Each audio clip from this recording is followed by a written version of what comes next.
How do you know love is real?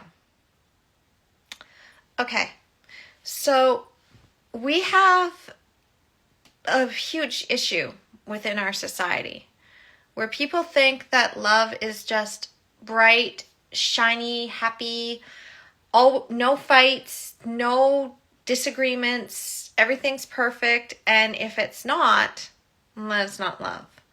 And if someone doesn't sacrifice everything for you, they obviously don't love you. And if someone isn't able to give you exactly what you want, then it's not love. And I'm calling bullshit on that.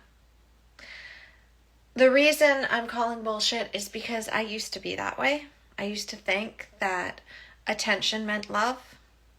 I used to think that people saying I love you meant love. And I used to think that kindness and happiness meant love. And then the other part was I thought that love hurts. I thought that love, you just have to keep fighting. And that if you love someone enough, then eventually they'll realize how much you love them and they'll love you back. That's not how it works either. And I came to these two lessons because, first of all, I struggled with disorganized attachment for a very, very long time. So I wanted love more than anything in the world. And I was also terrified of it because I didn't quite understand it and I didn't trust it. And that got me into a lot of situationships where there would be a cute boy and I would keep my heart closed and I would just seduce him, basically. But my heart wasn't open to him. I wasn't willing to actually share in true intimacy. Sure, I could take my clothes off, but that was it. And then the other one is when I would try to share my heart, but I was sharing it with the wrong people. Because a lot of people that understand how to get things out of life without being able to sleep at night, as I talked about yesterday, they know how to play the game. They know how to play it well. I'm talking about those friends in your life that you might have had in the past. Maybe you still have some that they will love bomb you. But then they'll also get upset when you don't do what they want. And you start to wonder, it's like when the chips are down, suddenly they're nowhere to be found. Or those family members that say, oh, just call if you need anything. But then when you actually call on them, they get resentful because you had the audacity to call on them. And they don't think that the reason, like, they think you could have handled that on your own. And they get all pissy because you actually reached out for help. And they end up being resentful. Or maybe it's that you used to spend a lot of time with them and then suddenly you've got other priorities in your life, like kids, a family, a partner, a life, and you don't call them as often. And they're like, you didn't call me. You must not love me anymore. That is conditional love. That is a lot of why we're in the mess we're in with attachment, with kids. Thinking, if I'm a good kid, my parents will love me. And then we grow up into anxious adults who we chase love. Instead of recognizing that love is with us no matter what. And then when you actually do love someone, you love them whether they spend time with you or not. You love them even if some things that they do unintentionally, there's a difference. They unintentionally hurt you with their actions. But if you unintentionally hurt someone with your actions, you always feel like, oh, I didn't mean to hurt them. I don't want them to feel like that. I want to make it better. versus the person who intentionally hurts you because you didn't do what they asked. There's a TV show that I love. I know it's been years, but I love The Vampire Diaries. And I love the dynamics of Damon and Elena and Caroline and Stefan, and also Caroline and Klaus. Joseph Morgan and Candace King and Paul Wesley and Nina Dobrev and Ian Somerhalder. They're just amazing, amazing talents. And how they conveyed the emotions of those characters was just like, oh my gosh, you guys are, like, they really sold it. But they're in season 6. Season 6 is one of my favorite. Because in season 6, Damon is trying to get back to Elena after being in a different dimension. And they have now finally gotten together. They got together in season 4. But in season 6, they were separated. And Elena went and erased every single memory of Damon because it hurt her too much to remember that love. And she's like, I can't live an eternity without my soulmate. So she asked Damon's best friend to erase all the memories of Damon, thinking that she was never going to get him back. Now they fall back in love, but Damon's thing is, I would rather have an eternity of that pain than ever erase the memory of you. In that same season, though, is another couple that I love, which is the friends to, well, actually, both of them were friends to lovers tropes, because Elena was also Damon's friend. It's the friends to lovers trope, where Caroline had been falling for Stefan. And Stefan, after his brother had gone to the other world, and they didn't know that he was alive or dead and couldn't get him back, Stefan had given up, and he'd moved on, and he pushed Caroline away. And so he comes back, and he tries to apologize to her. And she looks at him and she's like, we're not friends. After what you did, we're not friends. And she kind of walks away and she acts like she hates him, and she tells him she hates him. And one of their other mutual people, Enzo, is like, oh, I get it. She doesn't hate you, mate. She's got a thing for you. She hates you because she doesn't hate you. And Stefan's like, tell me how I missed it. She's like, what kind of question is that? Like, why did I have a thing for you? I don't know, Stefan. Maybe because you were worth having a thing for. Maybe because you were my best friend and I trusted you. And it's like, she just goes into this rant, and he's like, but you still hate me. And she's like, yes, I hate you. Because if I don't hate you for ruining our friendship, I'm going to have to hate myself, and I deserve better than that.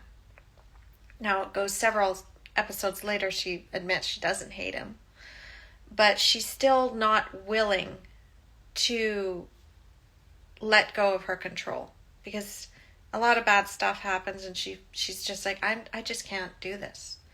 And at the end of that season, when Damon is dancing with Elena and they're playing this beautiful song, Hunger, and I'm just listening to it and I'm watching, but Stefan comes to Caroline's house and he says, look, like, you've changed my life, and I know you wrote a long list of things of why falling in love with me ruined your life, but here's all the reasons why I'm so grateful that, like, I have loved you, and when you're ready for me, I'll be ready for you.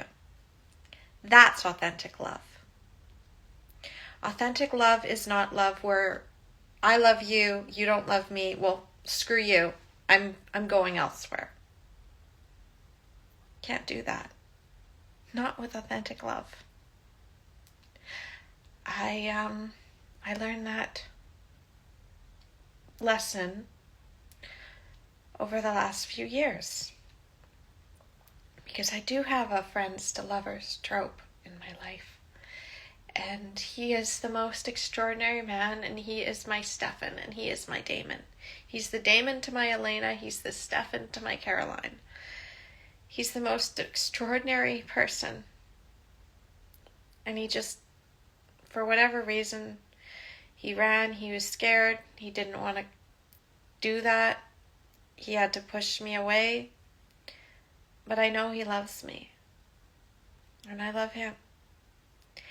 And I had to tell him in a letter, I confessed, because I realized it's like, we're not friends. We're never going to be just friends. Like, it's hurting me because I can't keep this up anymore. I can't pretend anymore. And I confessed and I said, look, I gotta love you from a distance because this is hurting me now. I didn't do it to punish him. I mean, I knew it was gonna hurt, and it did hurt. I actually felt that hurt. As supernatural as that sounds, I actually felt that hurt. And I knew it's like, this is going to kill him because it's like he doesn't get to be in connection with me. He doesn't get to be in my light right now. Like, I'll still love him from afar, but I just can't anymore because it hurts so much. It hurts. And I love myself enough not to be in that hurt. And so when you have people in your life that you love, there's two kinds. There's the ones that you love, but they're just not ready to step up. And it hurts to love them, but they're hurting themselves, or they're denying who they are, or they're not giving you what you need. And you just have to give it to yourself, and you have to love them from a distance. And then there's the other kind that you can love, but they have hurt you a lot, and they are toxic, but they're family, and you have those memories, and it's like, look, I love you. And at the same time, this thing that you're doing, it hurts me. Basically, in order to have authentic love, you gotta love yourself. You have to recognize that what anybody else does, you don't diminish your own love for them.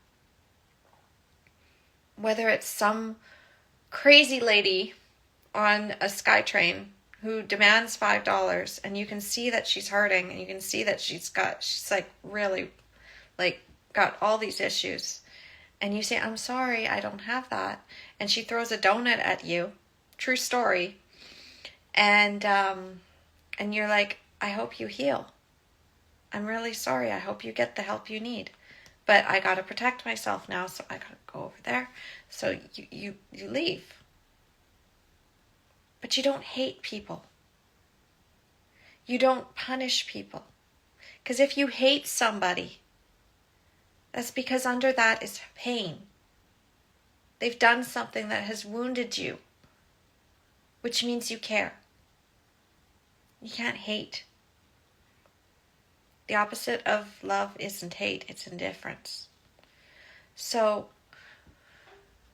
back to that whole thing, when Caroline says she hates Steph, and she doesn't hate him. She doesn't even hate herself. In that moment, she was just so deeply hurt. And it comes out in the end. And Damon and Elena, they had the same dynamic. But the thing is that you have to recognize is that if people are distancing themselves, that's their own issues. And if they're distancing themselves to try to punish you, if you forgive them and you love them, then it doesn't matter if they're trying to freeze you out.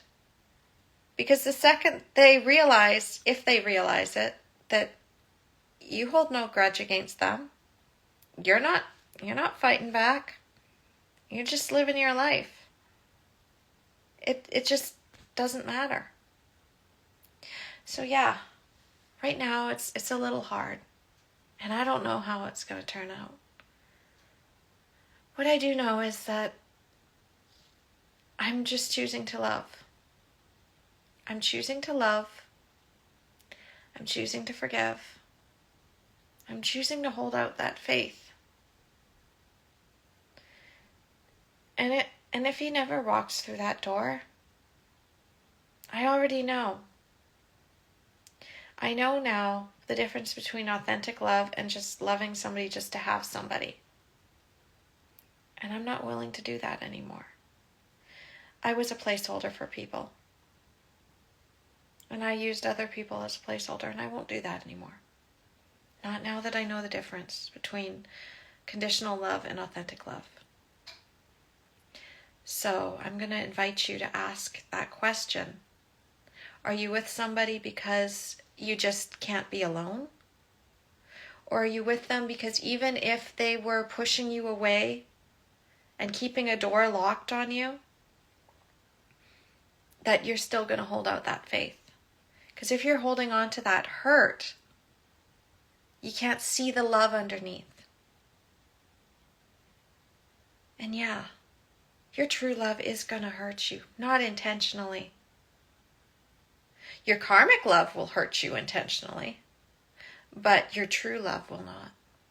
The people who truly are meant for you to be in your life, your friends and family who are truly meant to be in your life, your soul family, your soul partner, your soulmate, they love you, whether you're in connection with them or not. Whether you come back or not, they love you. So that's all I have for you today. And if you love how I teach on this, and you also want to know what else I do, I'm going to be writing a book in the future on my 5-pillar system and my Phoenix method of rising up from the ashes and true authentic love and living a most authentic and beautiful life. In the meantime, though, I also have another book. It's actually right behind me, in the birth space, because I'm actually a birth advocate and childbirth educator and coach for women who want to have a true natural birth experience. Because what that does is it helps them to be authentic to themselves so that they can get those true authentic relationships and friendships and be that for their kids, so their kids can see the difference between conditional love, I only love you as long as you do what I say, versus I love you no matter what. Because you want your kids to be able to go out into the world and know the difference between the real friends and the fake friends. So if you are in that space of either planning your family or growing your family, or you know somebody who is, then I invite you to check out my other account, Empowering Mom's Birth. And I teach on advocacy and getting your partner on board with your birth plan, finding the loopholes in getting the kind of care that you actually want, and avoiding the natural birth traps which lead to birth trauma. And birth trauma also leads to you not being your authentic self. Because I took a lot of time and I did a lot of work on myself to get to this point where I can just love people just where they're at. And also hold that boundary of being like, if you want to be in connection with me, you got to step up. And if I've been hurt by something in the past, well, now I don't want just an apology. I want changed behavior.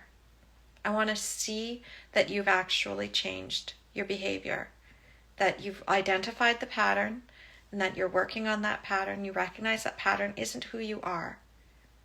It's just a defense mechanism because you were scared. But you don't have to be afraid because I love you. And I love you just as you are. All right.